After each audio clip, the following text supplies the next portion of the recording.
Welcome to another episode of Spark Talk. I'm Mansa.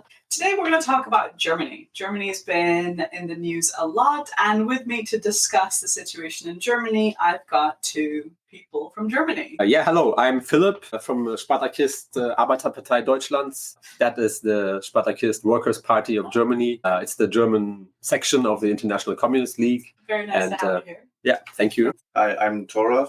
I'm a supporter of the Spartakists. Excellent. So the reason why I think I wanted to have this discussion is because, Germany, there's a few things happening, right? It's one of the main powers in the EU. We've just had elections there. There's a lot of vibration to the left party. There's lots of things going on. So I thought we could start by talking a little bit about what is actually happening, how to make sense of the situation in the country. Because I think I'll start with, there's some illusions that Merz can be more independent and chart some kind of a independent road for Germany and the EU away from Trump's bullying. So could you help us understand what's actually happening? Right, sure. So I think there's a big contradiction in Germany because, yes, on the one hand, it's true that the German government is making these, or Merz from the CDU, the Christian Democratic Party, the Merkel's party, is making these big tones, Germany will go its own way. But then in the reality, the economic or military power actually of the German ruling class does not correspond to that. And I think, it's really important to go a bit beyond the headlines or the hysterical speeches in a way, but to look a bit at the background. And so, where does Germany fit into the whole world system? And I think if we look at that, maybe just one example is in the Ukraine war. So Germany, since the Second World War, has been part of the US controlled world order as an imperialist power, but it was like a junior partner of the US. And since capitalism returned to Eastern Europe and the Soviet Union, then it continued that, and it did really well. But it was only because of the US dominance in the world that Germany did so well. So that's how they have made out their spot and their influence was because of the US economic dominance, dollar, and also the US military.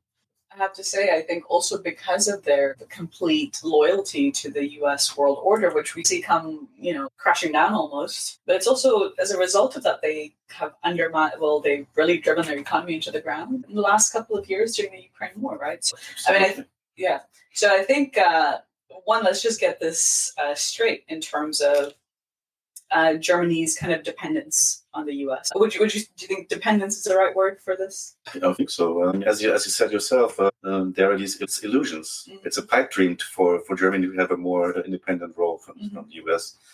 And as somebody said, Germany fucked its own economy. It's for strong words, but that's true.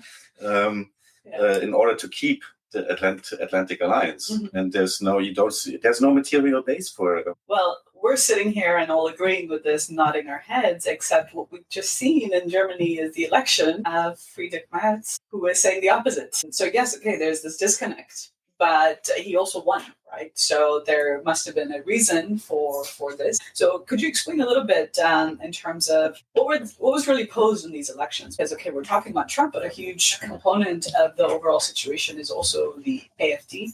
The Ukraine war, you can't really talk about German domestic situation without talking about these factors. So you've had, we've seen recently in the last years, like the rise of right-wing,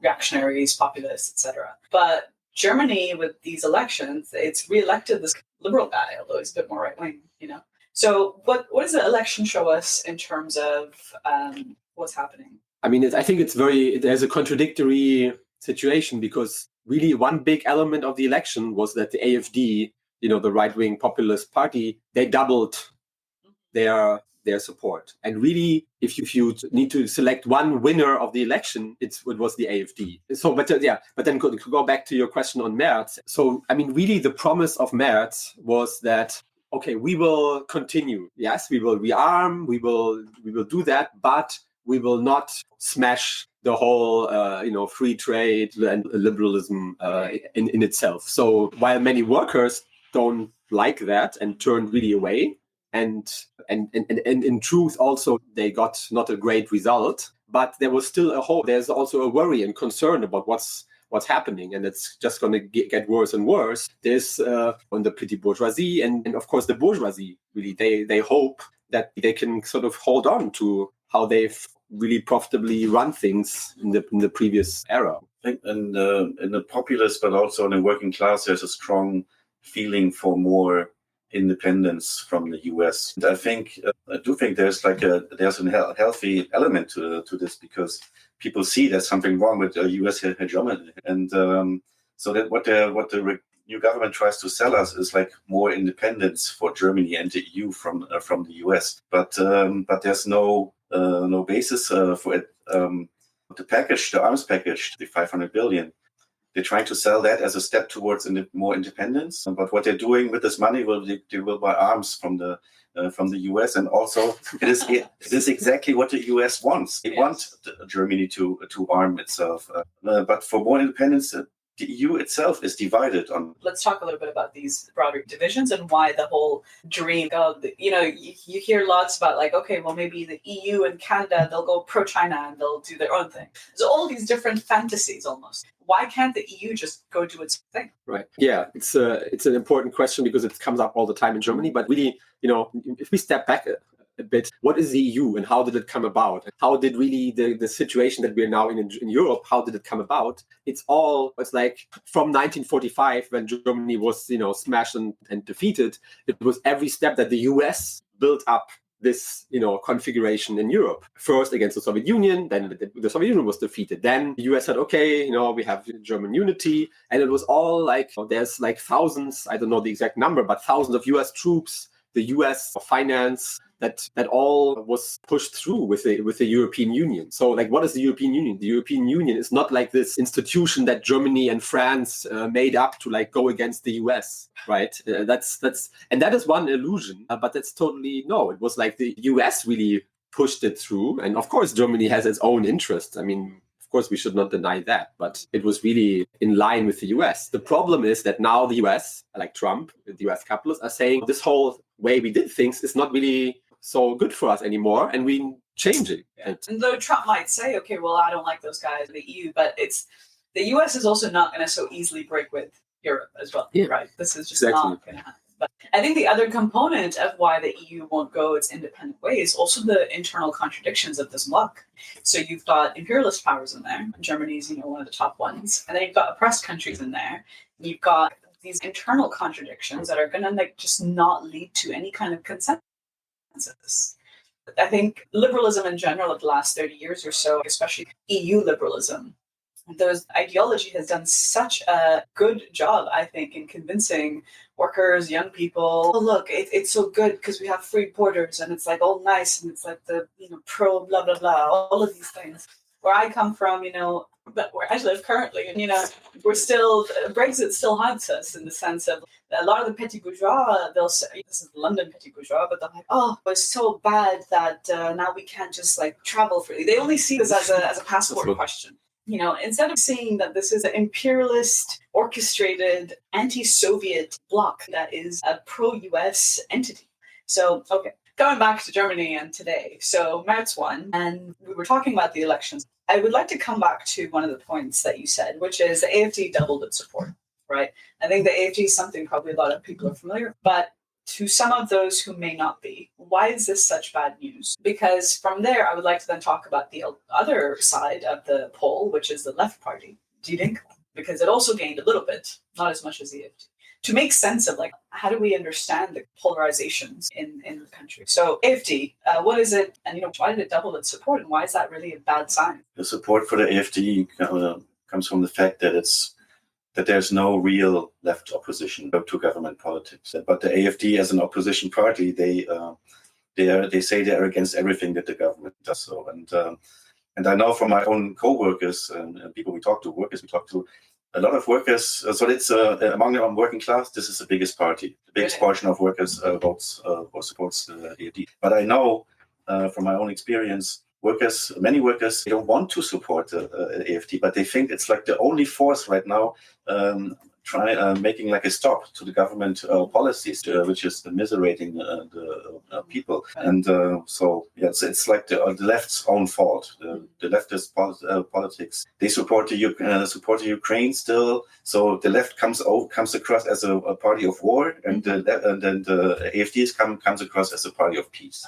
Yeah, that is such a criminal failure of the left also. But I think we've already touched on this a little bit. I think in many countries you see that in Britain with Farage and his Reform Party, there's this sentiment from the working class to have an anti-establishment alternative. So what's been wrong with the German establishment? I know we have written a key article, which we'll get to later, or at least we'll just name drop later, The Crisis of German Liberalism. Right. So what is German liberalism, and why is there this sentiment on part of the working class to just hate it? I mean, I think this is actually a key question to understand the situation now, because if you look at, like, let's say since the reunification of Germany, so there was a massive increase in driving down wages in Germany as part of in Europe, but so massive casualization and all these big attacks on the working class. But at the same time, this was not done like with, like militarist language and so on. But it was like now finally Germany is like bringing peace and democracy and fighting against racism to the world. Actually, so there was a lot of immigrants brought in for the interest of the capitalists, the workers, getting more and more privatizations, all these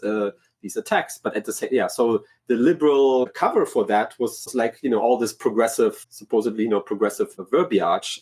This kind of system must produce a rebellion or, opposition at some point among workers. And it's really the question in which direction that goes. But the problem was that the left has basically accepted and supported this kind of order. And, they asked it should be a bit more progressive, like really anti-racist and so on. So for the workers, what does the left mean? Left means some kind of, government supporter with, pro-Ukraine. Yeah, pro-Ukraine.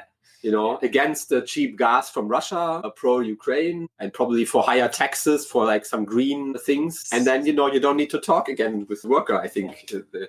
It's a huge gulf between the working class and the left. The other day I had a discussion with a left-wing union bureaucrat, and he was asking, how do we get left-wing issues back to the shop floor, into the factories? What's a left-wing issue? Yeah, right. That was exactly my question to him. If you talk about right now, like if you hear left-wing issues, you think about like introducing Veggie Day in a canteen and gendering. Gender language, and so if you talk about that, and I told him you have no chance. So, but he didn't answer. But that's the goal. It's really to be completely like consciously in a bubble where you're not in tune with what the actual mood is. Bringing me to the mood. So we've seen AfD doubled its support. Bad sign. What you see, I mean, is staying in line with how the left is totally disconnected. They really see that the left party. They really see that this is a huge, huge victory. This is presenting us with an arena of opportunities, etc. So can you tell me a little bit about the Left Party and what its kind of, program was for the elections or is, and why we should be really approaching this with a much more sober assessment? Yeah, so it is interesting what happened with the Left Party, because if you looked at let's say 6 weeks before the election, everybody, and I think including us more or less, everybody was pretty sure the Left Party is getting thrown out of the parliament. They will not get in. Of course, it's really what Toralf just explained. It was their politics that really alienated the mass of the people, because 2-3 months before the election, they had a Congress, and part of the Congress was they kicked out pro-Palestinian activists, and they made a point of saying that accepting the German, they call it Staatsräson, which means to support Israel. The red line in German politics is you must support Israel. Like, you can do your criticisms about racism or blah blah blah, but So let me pause you there, because this is an important question for all of our leftist socialists who might be celebrating. So does this mean that Die Linke has a pro-Zionist position? They stand behind Israel. That is. I mean, the party itself is split. There's many people who support Palestine. but the leadership and also their guys in parliament support Zionism. They did so together with the AfD, actually, in voting to support Israel and persecute pro-Palestinian activities. So and also, so I guess you're pointing to the fact that the leadership is absolutely rotten, usually signs on to the pro-Israel agenda. But then you also have, I think, given the state of German politics and just how weak the left is, I guess, so any kind of progressive-minded youth or people look to the Die Linke, right? So you've got this bit of a contradiction there. Exactly. Okay, I think that's important to know. But I think for those people listening, I think it's important to be very, very clear that it has a firmly pro-Israel position. Yes, I think that's also undisputed, really, in among the left. Even those who later supported in the election, and I think we will get to that a bit, they recognize that. Because it's often even those guys who got kicked out. So then how do they reconcile kind of either supporting it? So let me get to what happened then. They went into the election campaign 2-3 months before. It's basically solidarity with Ukraine. Of course, they always have criticisms, even about Israel. Israel shouldn't kill so many people. The basic line is that they supported. So it was really going down the tubes. But then what happened was there was a maneuver for Merz from the CDU to try to kind of keep his campaign and make a big point of allying with right-wing line of the AfD on racist deportation policies. Merz made a move in parliament that, I will even collaborate with the AfD to kick out more, immigrants and to have a really hard racist line. So this was a big splash in German politics, because what they call in Germany Brandmauer, the firewall. And this has been, I think this is pretty key to understand the German politics. Sorry, what is the firewall? So the firewall is that since Merkel's time, that, there's a CDU, a bourgeois party, then there's the SPD, there's the Greens, and they might have all kinds of differences, and the left party, but they will definitely stay before the EU, before imperialist system with democratic setup. So German liberalism. German liberalism. And so the firewall was to say, at the end of the day, whatever happens, we will be a bloc against the AfD. Right. And of course, this is exactly what so many workers saw exactly as, this is our enemy. This is exactly the guys who screw us over. Right. And then Merz, he was the guy said, screw that firewall. He broke the firewall. And this created a huge, for the bourgeoisie, it's part of, business. But for the leftists in particular, who this was their hope, but what they put all their hope in, this was a shock. And this was oh no, we have to protect the firewall. The left is celebrating every bourgeois politician that says something against the AfD. Including Merkel. And the left celebrates Merkel. There's somebody said she was already pensioned, but now she's back. She's fighting against the AfD. Let's celebrate her.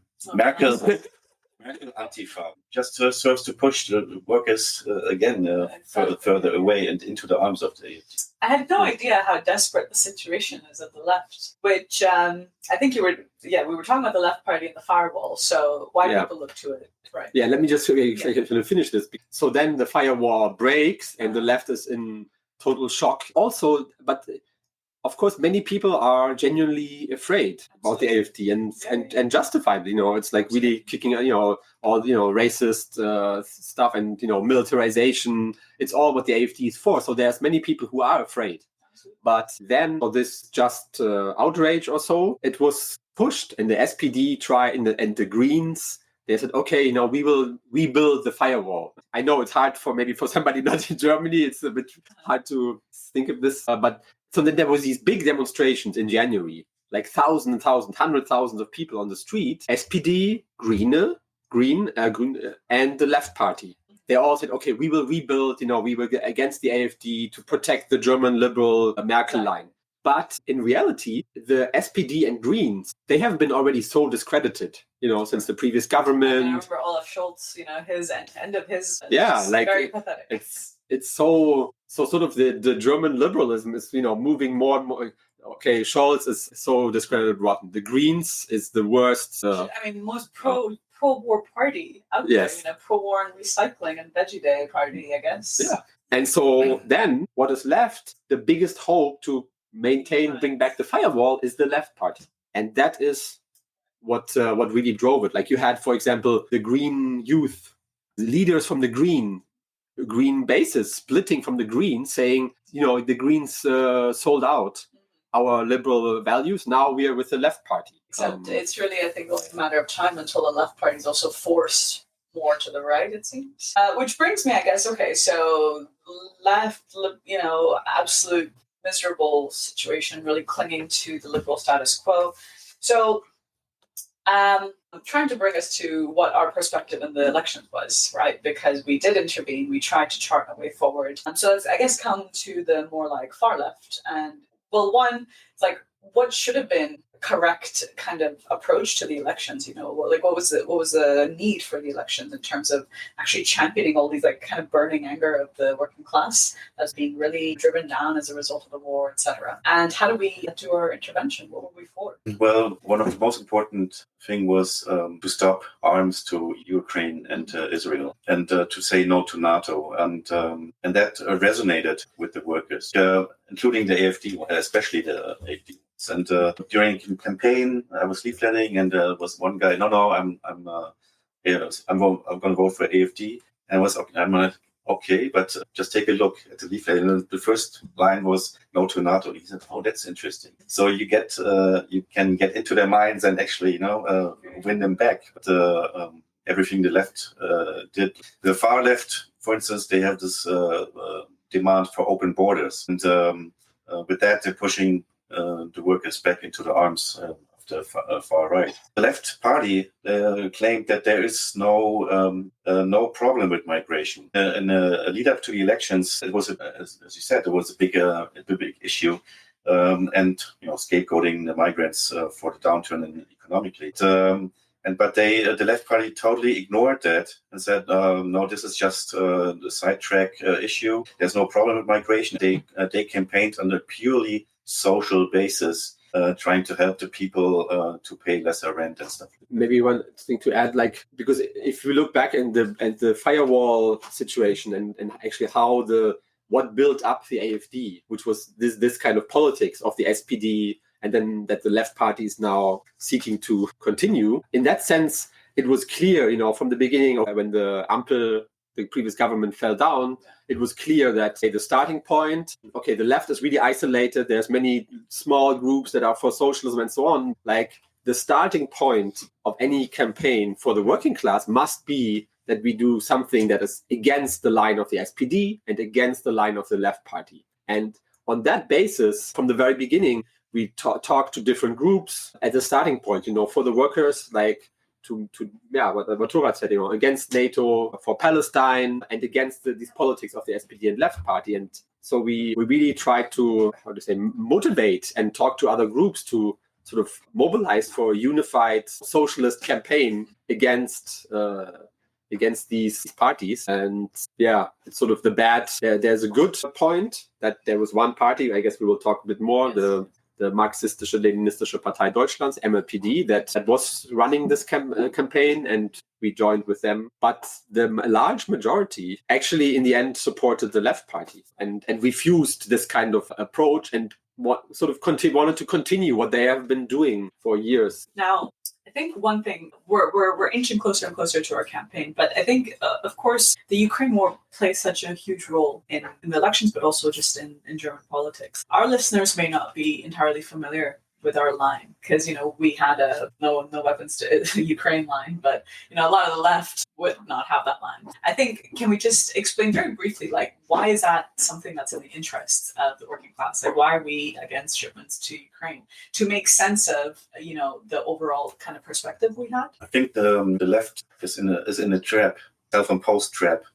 They still believe that the Ukraine has to be supported by any means. Even more so now that the US is pulling away from that. And they know that Germany needs to rearm. They support that in a way, but they know the working class has to pay for those arms. So it means immiseration. And immiseration lays the social basis for the rise of the AfD. So that's a trap, and the left has no way out of this. And it was a big driver for the cost of living and the deindustrialization for Germany to say we don't want cheap oil and gas anymore. So in our campaign, we actually had a slogan, let Russian oil and gas in. It was very popular. But for the left, it was like, oh no, you're supporting Russia, you're supporting Putin. Which brings me more, I think, directly to what is our, again, it's just for the sake of the audience listening, it's like, what is our approach to the Ukraine war? Because, yes, I think you've made correct points, but if I'm some leftists, I'm going to be like, oh, but Ukraine is being crushed, right? So how do we approach this question, and why, from that point of view,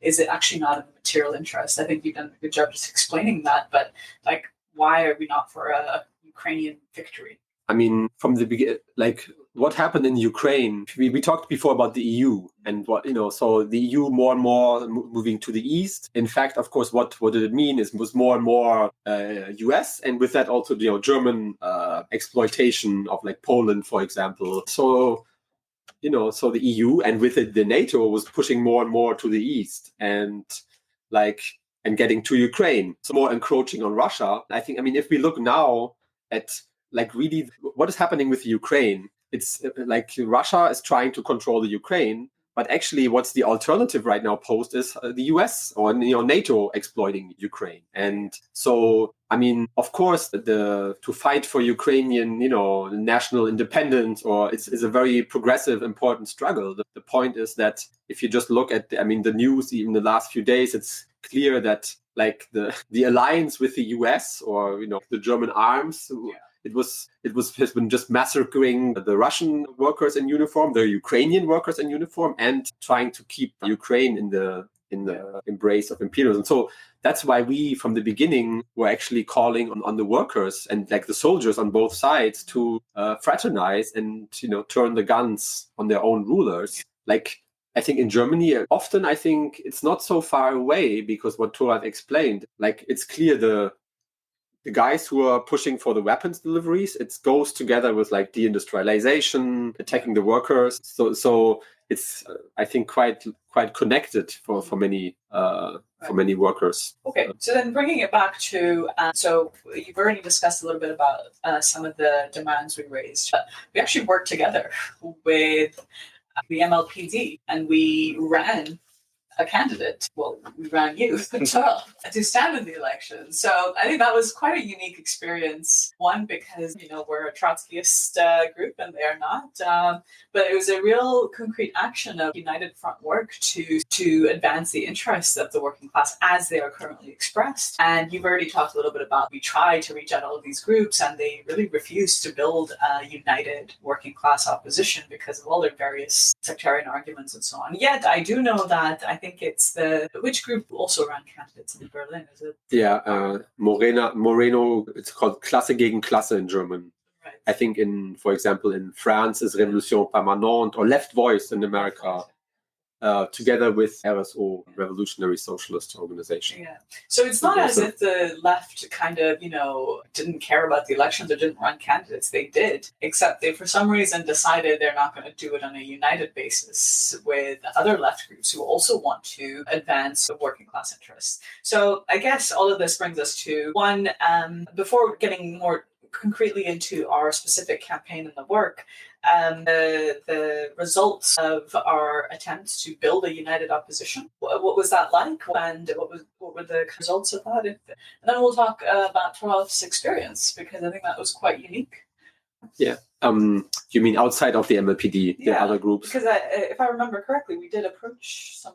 Yeah. I mean, so there's this, the Left Voice. Let's call it Left Voice for maybe English-speaking listeners. They ran a candidate, and we did support them, because they from early on also they declared we need independent socialist candidates, and actually they, together with the MLPD, were ones we approached at the very beginning and said, okay, good idea, comrades, let's do it together. And they refused that, and then we said, okay, you don't have to collaborate with us, but there's this campaign of the MLPD, but there cannot be any excuse to get over any sectarian feelings or arguments. Let's work together. And they refused that. they did run in like, I think it was three areas of Germany of like, 300 or, how many. It was good that they did that, but it was in the overall scheme, it weighed big that they refused a real united campaign. Yeah. So if there was a united campaign, it would have more weight. Absolutely, it would stand out as a real alternative to the working class. And I think by actually by refusing to work together, they do themselves an injustice. They do their own, groups, and they do the working class an injustice because it actually just splits. Exactly. Just on that, like, one of the things that, the workers see, there's like, okay, there's 55 different socialist groups, and then there's election. Oh, maybe this time they do so. Oh no, again they do. It's reinforcing these like really bad splits. Of course there should be debates about program, and we are for that, and we did that also with the MLPD. I want to emphasize, but it was very important to have these, on some principles. If you can work together, you must do it. To not do so, it's just a betrayal. Yes, honestly. And we had a lot of comments from people around. I think from a lot of places where we went, who even maybe they don't love us, they don't love the MLPD, but say, oh guys, this is a big deal what's happening, because there's MLPD and the Trotskyist-Spartakist, we would never have thought that this would be possible. And why is that? The MLPD is, they see themselves the tradition of Mao. So that was a big deal to break through this kind of sectarian splits. Look, guys. Break the leftist firewall. Yeah, something like this, So like, wow, it's possible. It's interesting, Okay, very interesting. So, we ran on an MLPD ticket. We ran our candidate, a Trotskyist candidate, on the ticket of a Maoist party. That, I think, is just brilliant. So you were that candidate, Toralf. So tell us about your campaign. This is an audio show, but like you had really nice leaflets and you looked really badass. Yeah, well, right. I think one of the main things is that I was able to run on my own program. Yes. It was agreed upon with the MLPD. They knew that the two organizations, Spartakist and MLPD, have differences. But it was decided that despite those differences, we will pull through this campaign, with me being a direct candidate in a part of Hamburg. And so then with some of the slogans, like let Russian oil and gas in, they were uneasy about that. But it also showed that within their organization, even from the outside, they look very closed and strict. I don't know if I could say split, but some of them liked our program, our program, and some of them didn't. So we have ongoing debates with them, and we will meet them again and talk about the future collaboration.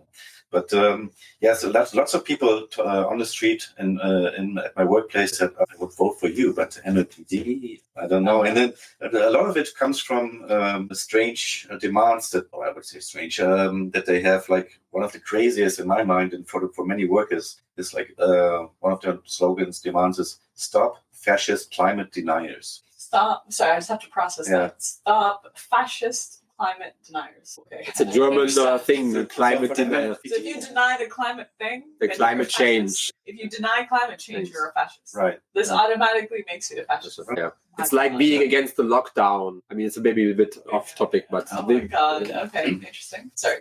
For them, the green transition is a very important. I know nobody wants to live in a destroyed environment, but the way the left in general is going about it, it's the word. So they talk about green transition, and the fact is the workers have to pay for it. But in the end, there will be no green transition. Capitalism, by its very essence, is destroying the environment and the working class. So when leftists came up to me and said, why with the MLPD, and they're so bad, I told them, well, first of all, the elections, they pose a real alternative for the working class perspective. Nationwide, all of Germany, you can vote for them. They are a sizable party. Yes. Actually, they are the biggest socialist party group outside of the left party. And they do have some workers in heavy industry. So that was one of the reasons why we engage with them. So what I think for the left, there's a huge amount of sectarianism. Why they don't, where they also them said, they are Stalinists or Maoists. That's why we cannot support them.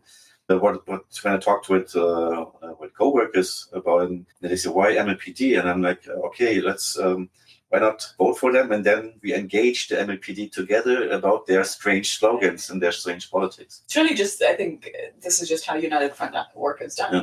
How else are you going to try clarify discussions, not just in the left, but I think, as you said earlier, like if you have 50 different socialist groups, from the point of view of the worker who doesn't have the time or the historical blah, blah, blah of like why this tendency split from that tendency and must split from that. It's like, it doesn't make sense. You guys all say you're socialist, but you all why are you all separate? Yeah, exactly. Right. So it's only by doing concrete United Front work that you're going to want to clarify, but also show like, hello, okay, fine, we might be all split right now, but we're trying to work together. It's a way to actually build the left. Exactly. The confidence in the left and the us. Okay. Yeah.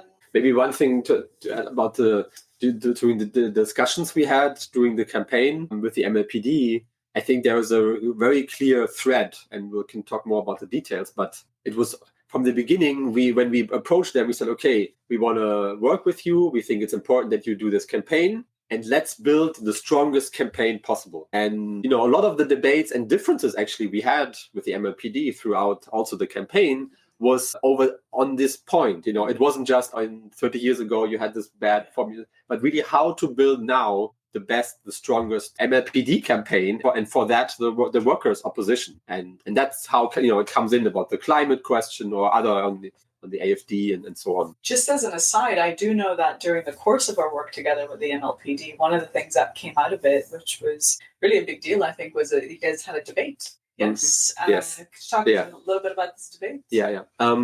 This was really very good, and another component, as you said, about the United Front work to deepen the debates. And I think, we were very glad to do that, and also the comrades from the MLPD. That they was this debate on? Oh yeah, sorry. So this was about the class character of China. Yeah, which was, of course, as a Maoist organization, I think.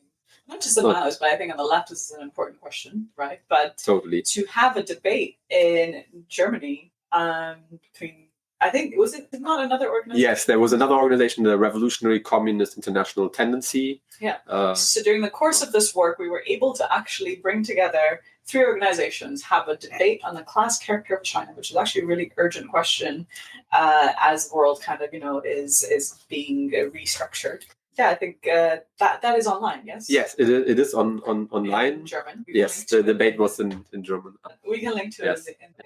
But I think, this was in a different sense, because before we said about the working together with the MLPD was a big point on the left, but then we did the debate, and then people came at the debate and said, oh, it's so great that, you have this open debate and, frank exchange. And, it was the other aspect. It's a bit ridiculous, but, there are some groups, of course, who also criticized in the Spartakist, you're just going along with the MLPD and you don't discuss any differences and so on. And actually, that's the other point. During the campaign, who did the most debates with the MLPD? Yeah. It was us to build this campaign. It was fun. Okay, great. Results of the election. So how did our campaign, how successful, how effective was it? Did you have fun? Did you regret it? Tell us a little bit about the results. Well, I got more votes than I expected. So that's what were you expecting? So I only was running in one district of Hamburg, so I expected around 200 votes. That would be the same as the MLPD candidates would get in the past. But I got more than double that. I got 450 votes.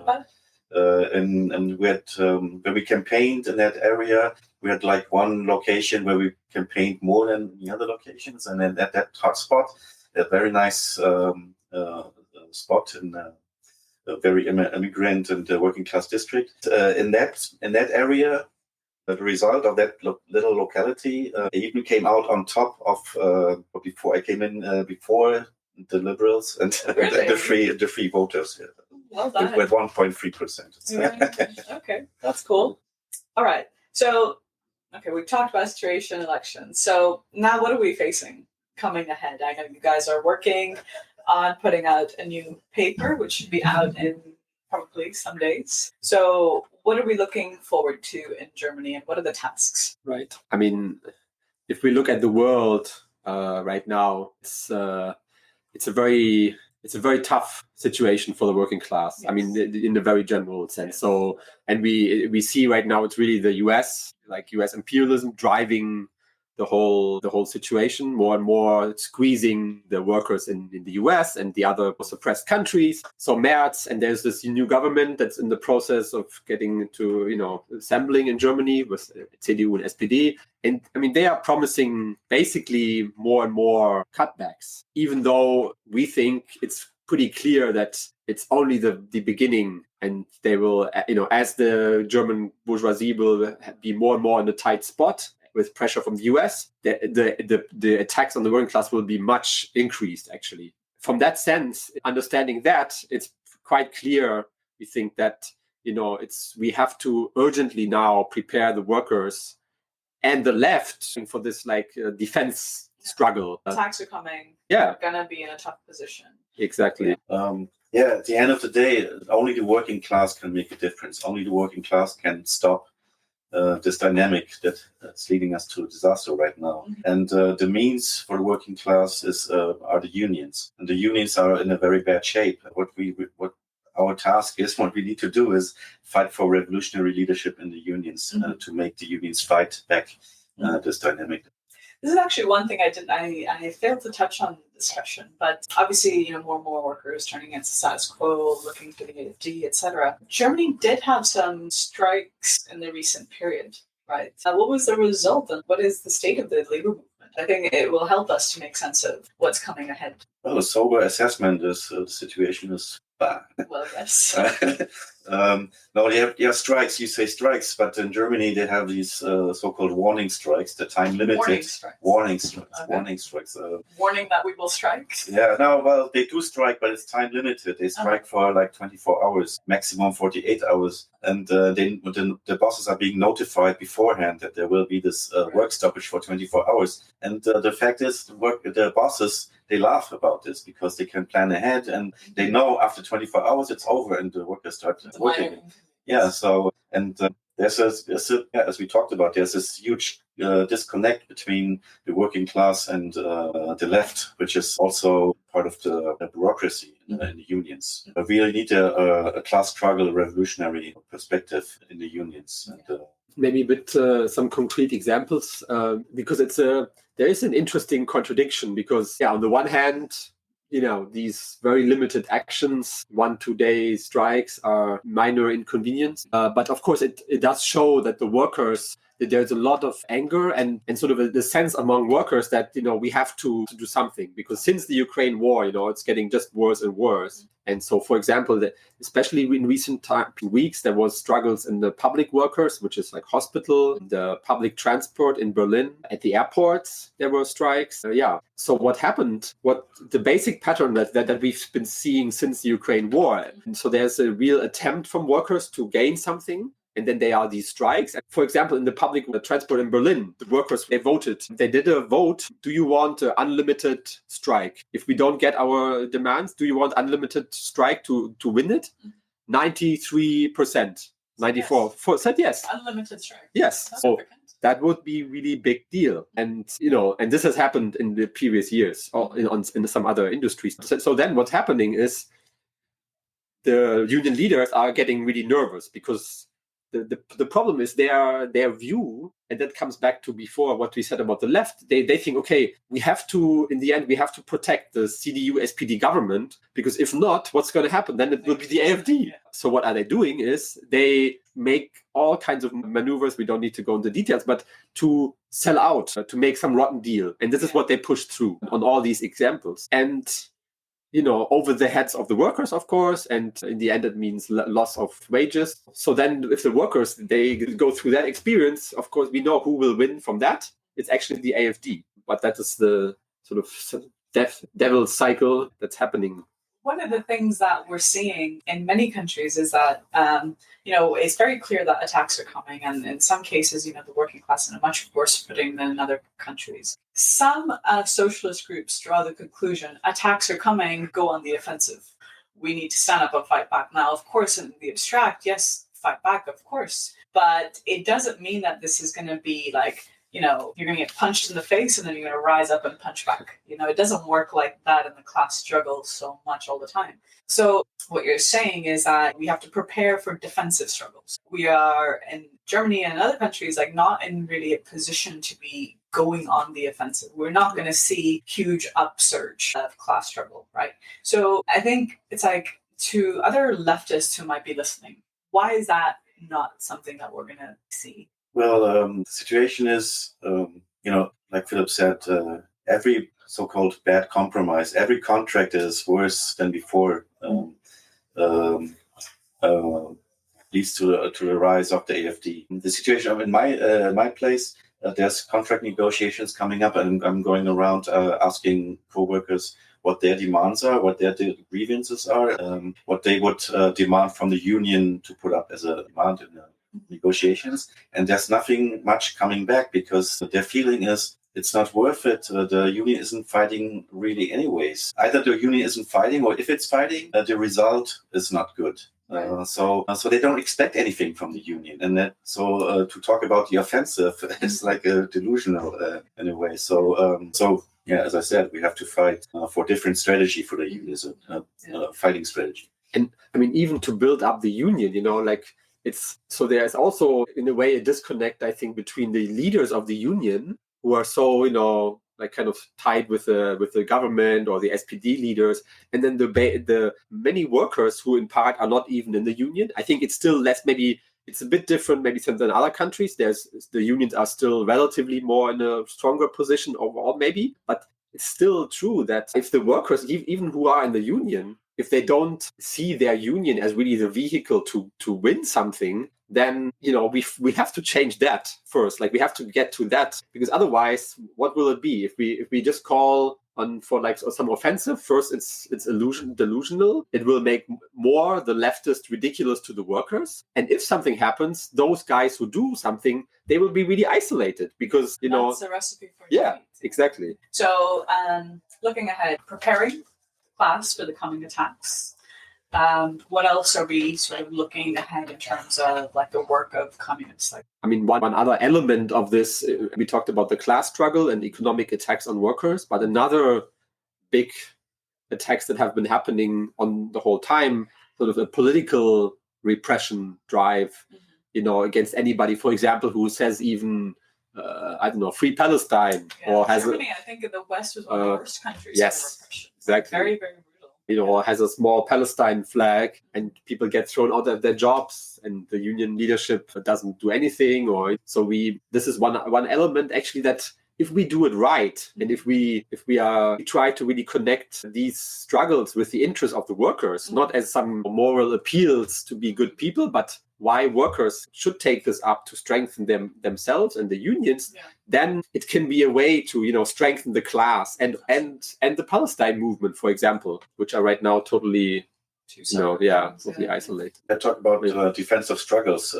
In Hamburg, we joined the Alliance for Stopping Arms to Israel, and on our initiative, one of the first action was to defend the Swedish union leader, Eric Helgesen, who was fired from his job for blocking Israeli arms. But also in Germany, we have dozens by now of people who are being fired for pro-Palestinian activities. And talking about the defensive struggles, we have to defend ourselves.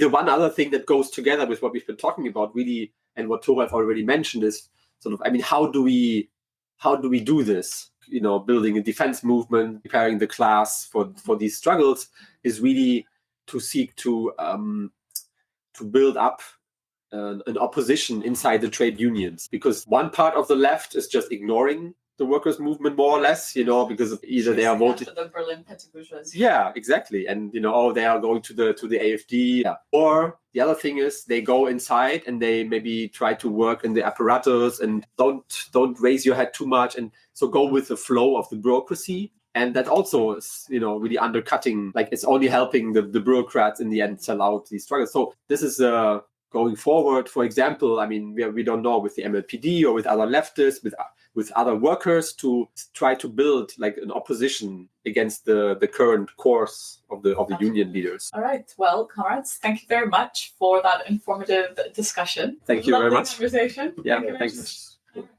Thanks a lot.